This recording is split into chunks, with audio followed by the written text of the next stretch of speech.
Hello students, psychology of learning के इस नए वीडियो में मैं आपका स्वागत करता हूं। इससे पहले वाला जो वीडियो था उसमें हमने थ्योरीज ऑफ लर्निंग पढ़ा था और आज इसी का हम आगे बढ़ाएंगे और कुछ नई थ्योरीज देखेंगे जो थ्योरीज ऑफ लर्निंग कहलाती हैं। लेकिन इससे पहले हम बात करते हैं कि हमने इससे पहले क्या पढ़ा था। हमने इससे पहले देखी थी क्लासिकल कंडीशनिंग थ्योरी और ट्रायल एंड एरर थ्योरी। इन दोनों ही थ्योरीज़ में स्टिमुलस और रिस्पॉन्सेस इनकी बात करी गई थी। पहली जो थ्योरी थी क्लासिकल कंडीशनिंग थ्योरी, उसमें बताया गया था कि एक कंडीशनड स्टिमुलस से अनकंडीशनड रिस्पॉन्स जनरेट किया जा सकता है, इसलिए इसे क्लासिकल कंडीशनिंग थ्योरी कही गई थी। दूसरी थ्योरी में स्टिमुलस और रिस्पॉन्सेस के डायरेक्ट बॉन्डिंग की बात करी गई थी, इसीलिए उसे एसआर थ्योरी भी कहा गया था। तो आज हम जो थ्योरीज ऑफ लर्निंग का जो दूसरा पार्ट है उसमें कुछ नई थ्योरीज देखेंगे। इसमें सबसे पहले हम लोग देखेंगे operant conditioning theory. Operant conditioning theory को आरएस थ्योरी, क्रिया प्रसूत सिद्धांत या सक्रिय अनुबंधन का सिद्धांत भी कहा जाता है। इसे बीएफ स्किनर ने प्रपोज किया था या इस थ्योरी को बनाया था। ये बहुत ही जाने माने शिक्षाविद और मनोवैज्ञानिक थे और इनकी जो थ्योरी थी ये बहुत ही ज़्यादा विख्यात थ्योरी थी। इन्होंने जो इनका कार्य किया था वो थॉर्नडाइक जी के लॉ ऑफ इफेक्ट पर आधारित था इनका पूरा काम। और इन्होंने जो एक्सपेरिमेंट करा था उसमें इन्होंने चूहे का इस्तेमाल किया था। साथ ही साथ इन्होंने कबूतरों पर भी एक्सपेरिमेंट किए थे अपनी थ्योरी को प्रूफ करने के लिए, लेकिन चूहों पे भी इन्होंने एक्सपेरिमेंट किया था। स्किनर ने एक नई शब्द रेइंफोर्समेंट को अपनी थ्योरी में बहुत ज़्यादा बार यूज़ करा था, या एक नई टर्म रेइंफोर्समेंट इसको इंट्रोड्यूस करा था अपनी थ्योरी में। तो सबसे पहले जानते हैं कि क्रिया प्रसूत क्या होता है। एक्चुअली स्किनर जी के अनुसार मानव और जीव जंतुओं में होने वाली ऐच्छिक क्रिया जिनका प्राणी पर्यावरण में सक्रिय रहकर उपयोग करते हैं, स्किनर ने क्रियाओं पर ज़्यादा जोर दिया था। इसी कारण इसे क्रिया प्रसूत सिद्धांत कहते हैं। तो क्रिया प्रसूत की बात करें क्या होता है, सिंपल ये है जीव जंतुओं में होने वाली ऐच्छिक क्रिया जिसको प्राणी पर्यावरण में सक्रिय रहकर उपयोग करते हैं, इसीलिए इसे सक्रिय अनुबंधन भी कहते हैं, जो इसका नाम है ऑपरेंट कंडीशनिंग। मतलब सक्रिय, ऑपरेंट मतलब या तो संचालक हो या सक्रिय भी बोलते हैं, तो सक्रिय अनुबंधन सिद्धांत इसे कहा जाता है।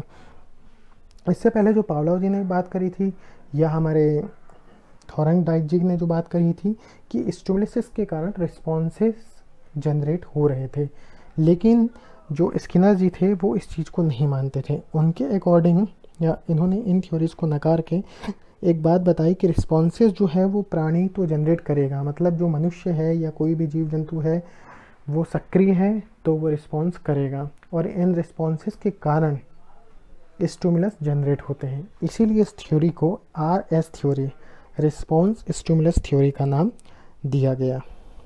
ठीक है, तो इन्होंने बताया ऑपरेंट बिहेवियर क्या होता है, इसके बारे में बात करी थी। तो इन्होंने बताया ऐसी अनुक्रिया जो बिना किसी उद्दीपन के होती है, और इन ऐसी अनुक्रियाओं के कारण जो व्यवहार उत्पन्न होता है उसी को ऑपरेंट बिहेवियर कहा जाता है या सक्रिय व्यवहार कहा जाता है। ये व्यवहार या ये जो अनुक्रियाएं होती हैं ये सतत होती हैं या संभावित होती हैं, मतलब हर प्राणी होता है ये सक्रिय रहता है, इस कारण वो अनुक्रिया करता रहता है, जिसके कारण क्या होता है उत्तेजनाएं या स्टिमुलस जनरेट होते हैं। तो इन्होंने जो स्टिमुलस थे उनको एक पुनर्बलन का नाम दिया, या एक नई टर्म ला के दी रेनफोर्समेंट। तो रेनफोर्समेंट क्या होता है कि कोई भी घटना या उद्दीपन जो किसी प्रकार की अनुक्रिया से उत्पन्न होता है वह पुनर्बलन कहलाता है। इसी कारण इस थ्योरी को आरएस थ्योरी कहा गया है, क्योंकि इसमें पहले रिस्पॉन्सेस हो रहे हैं, रिस्पॉन्सेस के कारण क्या हो रहा है स्टिमुलेट जनरेट हो रहा है इनकी थ्योरी के अकॉर्डिंग। और इसी को प्रूव करने के लिए इन्होंने चूहों पर एक्सपेरिमेंट करे। तो देखते हैं इन्होंने कि उन्होंने क्या एक्सपेरिमेंट करा था चूहों पर। तो जो स्किनर जी थे उन्होंने बिल्कुल थॉर्नडाइक जी की तरह ही एक बॉक्स लिया था, जैसा कि थॉर्नडाइक जी ने उस बॉक्स में बिल्ली रखा था, उन्होंने इस तरह का बॉक्स लिया और इसमें क्या रखा, रैट। इन्होंने एक रैट या माउस चूहा रखा। बॉक्स बिल्कुल सिमिलर था, इसमें प्रकाश आने की व्यवस्था थी, क्योंकि इनका मानना था कि प्रकाश उद्दीपन होगा तो जो जानवर होते हैं वो अनुक्रिया करते हैं प्रकाश में, तो प्रकाश आने के लिए उन्होंने जगह रखी थी।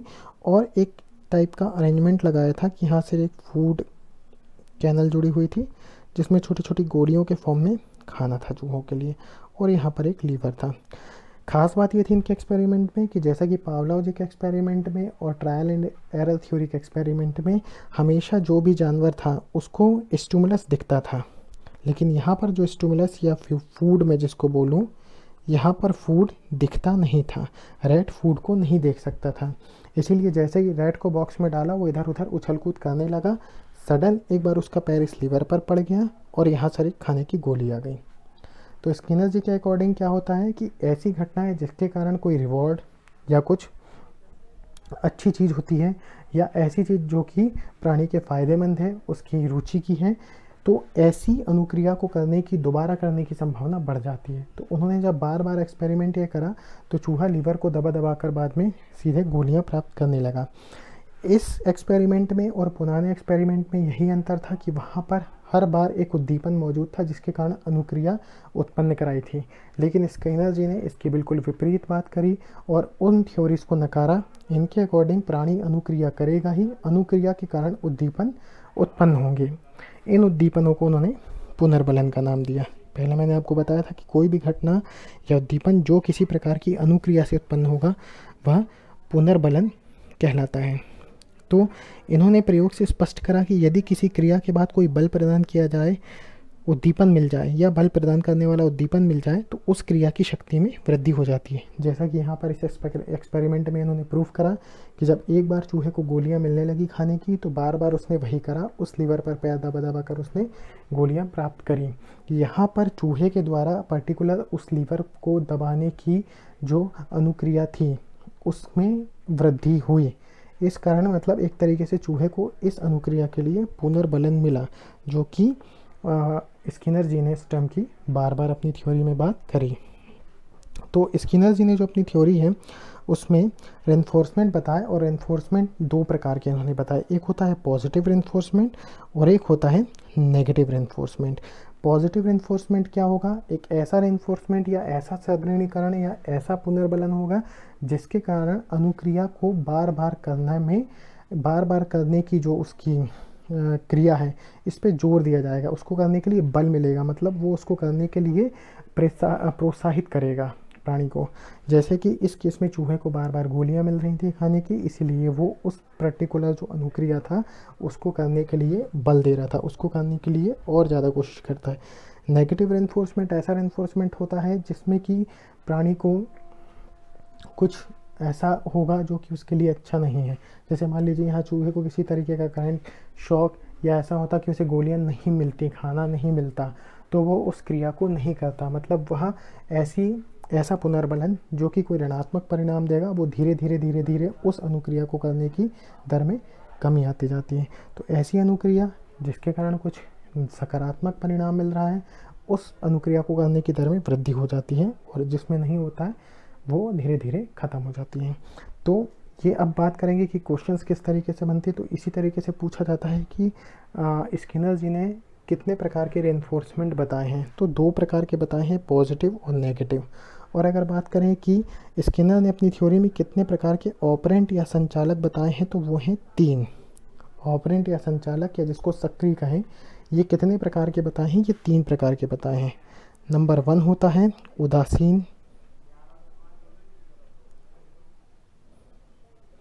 नंबर 2 पुनर्बलन रेनफोर्समेंट जिसकी बात हमने करी है, और नंबर 3 होता है दंड या जिसको कहते हैं पनिशमेंट। तो ये 3 इन्होंने ऑपरेंट्स की बात करी थी अपनी थ्योरी में, लेकिन पुनर्बलन 2 प्रकार के बताए थे, पॉजिटिव और नेगेटिव।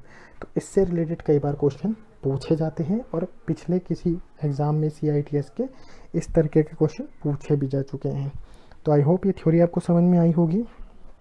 इस थ्योरी का लर्निंग में कैसे प्रयोग है? तो लर्निंग में ऐसे प्रयोग है कि अगर हम किसी स्टूडेंट को कुछ सिखा रहे हैं, उसको कुछ बता रहे हैं, हमने उसका टेस्ट लिया और उसके बाद यदि उसको कुछ रिवॉर्ड मिलता है और वो ऐसा रिवॉर्ड मिलता है जो उसकी रुचि का है, जिसको करने से जिससे कारण उसको प्रेरणा मिल रही है, जिसको करने से उसको अच्छा लग रहा है, उस रिवॉर्ड के कारण उसको अच्छा लग रहा है, तो अगली बार परीक्षा में अच्छा परफॉर्म करने की उसकी जो इच्छा है या उसका जो मन है या जो उसकी अनुक्रिया है अच्छा करने की, वह बढ़ जाएगी, मतलब अच्छा करने की क्रिया को बल मिलेगा।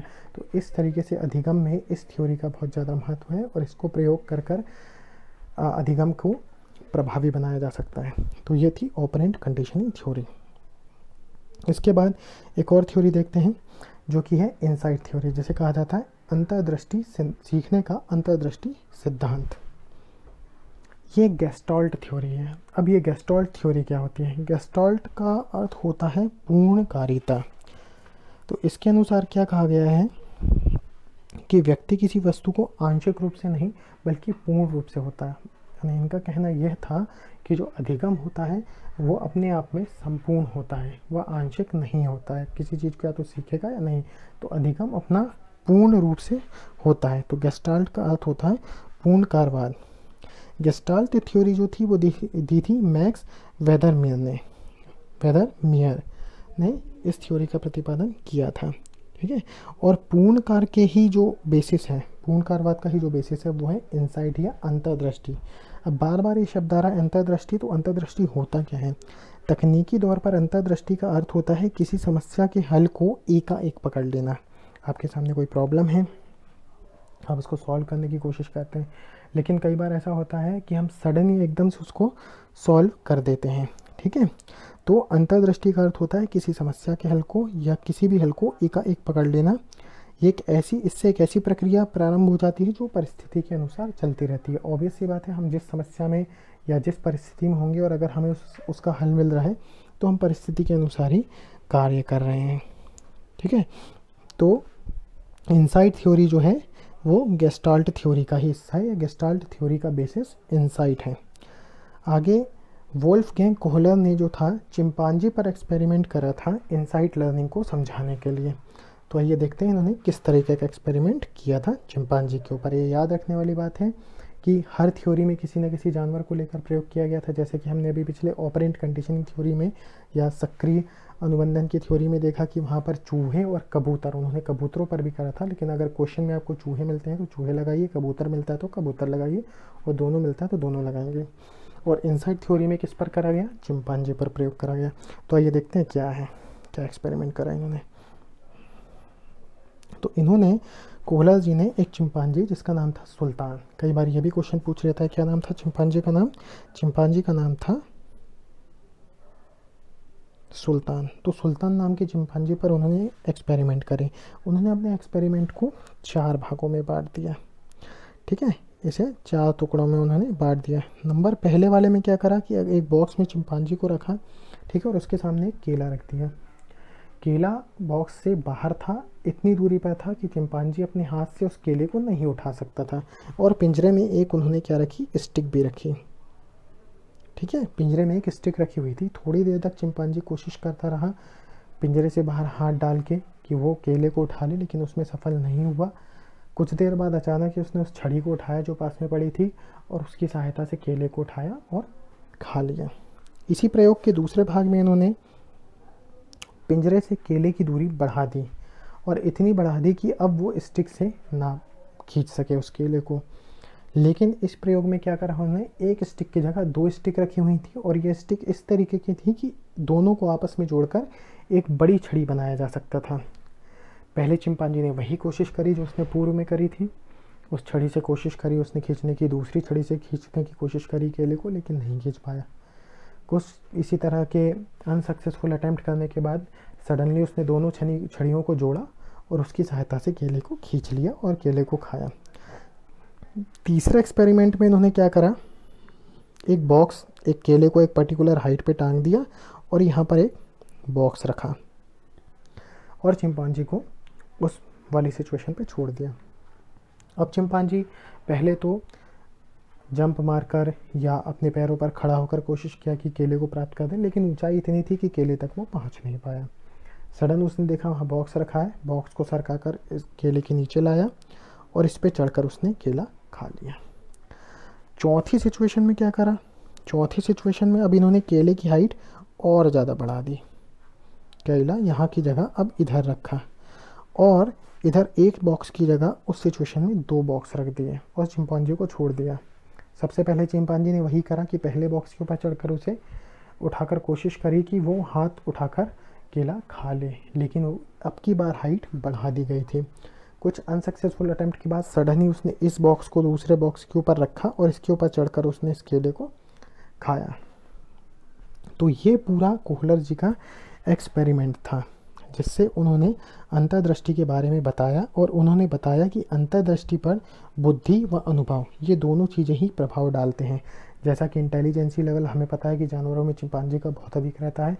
और इसके अलावा उसने क्या करा, दोनों एक्सपेरिमेंट माने चार फेस में जो एक्सपेरिमेंट था उसमें हर बार यही हुआ कि जैसे छड़ी वाले केस में उसने जब दूसरी छड़ी मिली तो पहले उसने अपने पूर्व अनुभव के आधार पर छड़ी से ही केले को खींचने की कोशिश करी। तो कहीं ना कहीं जो उसका पूर्व अनुभव था, जो एक्सपीरियंस था, वो काम आ रहा था और वो अंतर्दृष्टि में मदद कर रहा था या अंतर्दृष्टि पर प्रभाव डाल रहा था। तो इस थ्योरी में क्या फ़ायदा हो सकता है कि शिक्षार्थी जो होता है परिस्थिति के अनुसार कार्य करेगा और सफलता को प्राप्त करेगा, और अगर उसे अगली बार इसी तरह की किसी प्रॉब्लम में डाल दिया जाएगा तो अपने पास्ट एक्सपीरियंस के बेसिस पर वो इस प्रॉब्लम को सॉल्व कर सकता है।